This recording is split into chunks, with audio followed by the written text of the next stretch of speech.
Hi everybody. I have a big pile of fresh indigo leaves. This is Japanese indigo. It's also called Persicaria, and it's also called Polygonum tinctorium. It is a member of the buckwheat family. It's an annual, and it will grow here in Minnesota. Since it is an annual, it completes its whole growth cycle in one growing season. Here in Minnesota, our growing season is notoriously short and our weather is unpredictable.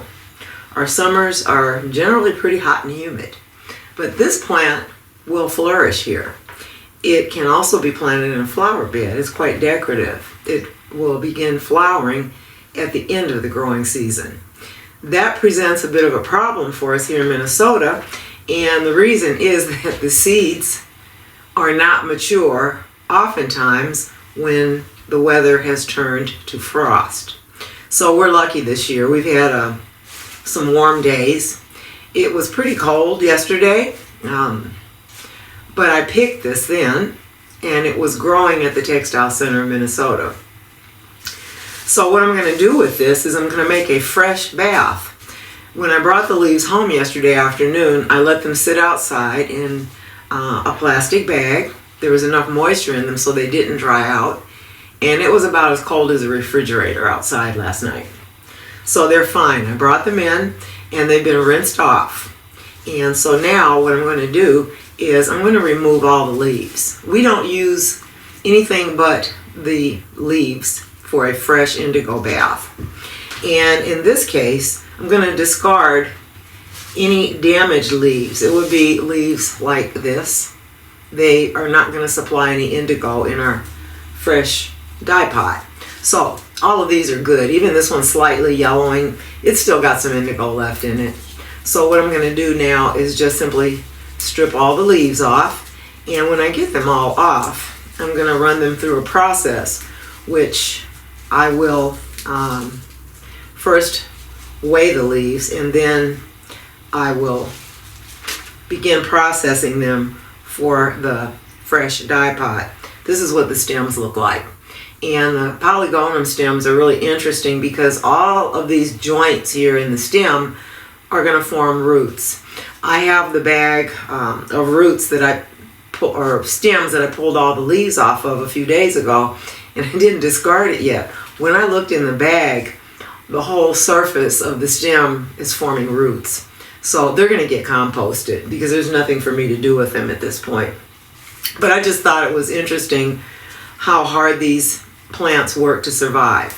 They will bend down on the ground when you're growing them, and wherever they hit the ground, they will form some roots, and the plant will just get bigger and bigger and start spreading a little bit. So anyhow, the problem with their late flowering is that many of these seeds are not mature. I have collected a lot of seeds already and put them away. So they're not long-lived either. So you need to use your seeds up in a couple years. And if you do collect seeds, what you're looking for is a very shiny black tiny seed inside of the husk. And the flowers are tiny. And so how you can tell when your seeds are actually mature is that you will see that the husk has turned brown rather than pink. And so you can rub them out, and then you can rub the husk off the seed. You will see something that's light brown, and when you rub on it, that will fall off, and you'll see a very shiny, very tiny black seed. So if you're lucky enough to have Japanese indigo and you've got some mature seeds, you probably should put them up. The seeds are pretty expensive. And I have bought seeds from commercial vendors before that were dead, because as I said, they don't live very long. So this is a type of indigo that is used in Asia, and it has many different names. Some people call it Chinese indigo, some people call it Japanese indigo. If you want to make sure that you have seeds for this particular plant, you want it to be named Polygonum tinctorium, or perhaps Persicaria, or even Japanese indigo. I think most places now will give you this seed for this actual plant. anyhow, it's a great plant. You can harvest it all through the growing season. The more you cut it back, the more it's going to grow out bushy, so you'll have more leaves at the end of the season.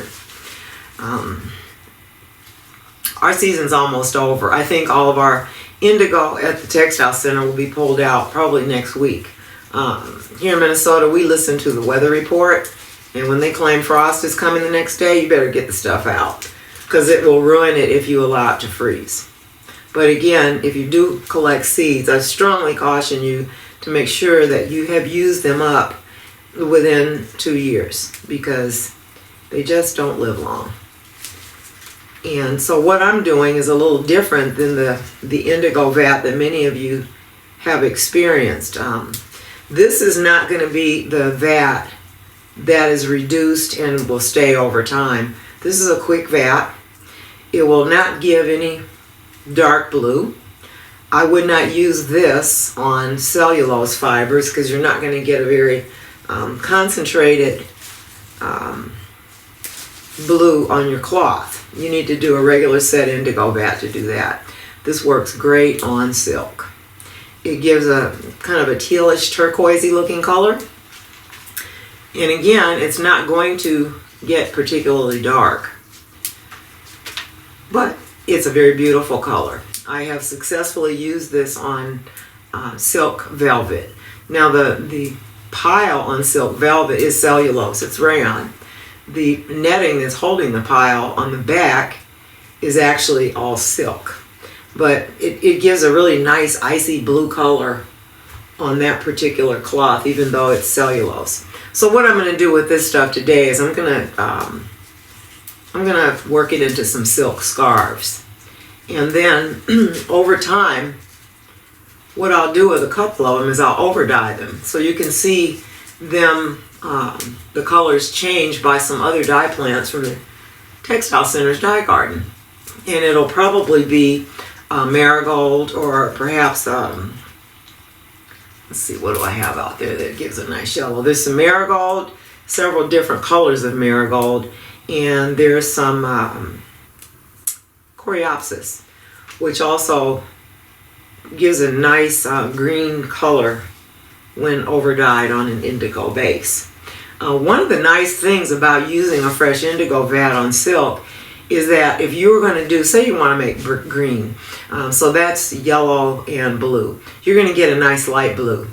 And so then your yellow will show up quite well on top of it and give you a delightful green. Different yellow colorants are going to give you different kinds of green. So if you're going to do this, just experiment and you will know which is your preferred yellow mixing color. Watching me strip these leaves off is probably as exciting as watching paint dry. So I'm going to finish stripping all of these, and as I said, I will weigh them so you'll know the amount of leaf material that I started with, and then I will make another short tape of the process of getting the color out of this. So again, what's left on here, I'm discarding this. There's just no reason to keep it. I have a nice pile here, and as I go through it, I'm going to come up with some damaged leaves, but look at the good ones. So believe it or not, this stuff is going to give us some really nice color. And by the way, my overalls are dyed with synthetic indigo, and that is a product that is oftentimes comes from coal tar or petrochemicals. That was a discovery made by a gentleman in Germany. His name was Adolf von Baer, and he was experimenting back in the 1800s to make, I think he was trying to make something else. I can't remember if it was quinine or what, but he was definitely trying to make something else.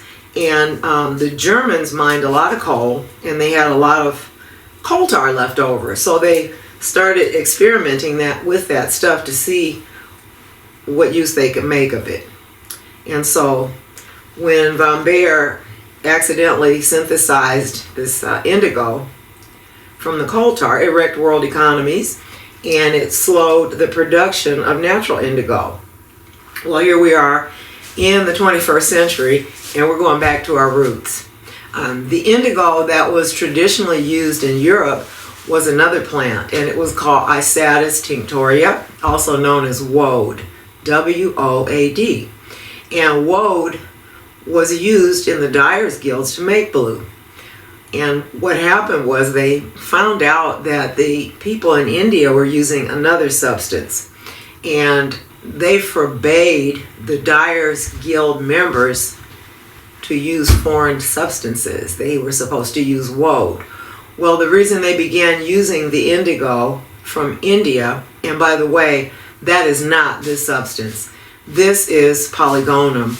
The one that usually will come from India and many other places in that region is it's a perennial, and it is not going to grow in this climate here in Minnesota because it needs to stay alive all year, and it's not going to do that here. It will freeze to death. So that's why we use this annual. But anyhow, that is called Indigo tinctoria. And so what happened with the dyers' guilds in Europe is once they realized that that substance from India had a higher content of the blue material, they allowed it to be used. Because you know what? People are going to do the most efficacious thing to make the biggest pile of money they can make. So that's why they finally relented and allowed them to use Indigo rather than Isatis tinctoria. So anyhow, I'm going to continue stripping these leaves, and we'll talk some more when I'm down there preparing this material for the dye pot. So here's what we've got so far. This is going to take me a while. I got a few leaves to strip here, but I will get back with you and you'll see what happens. Thank you.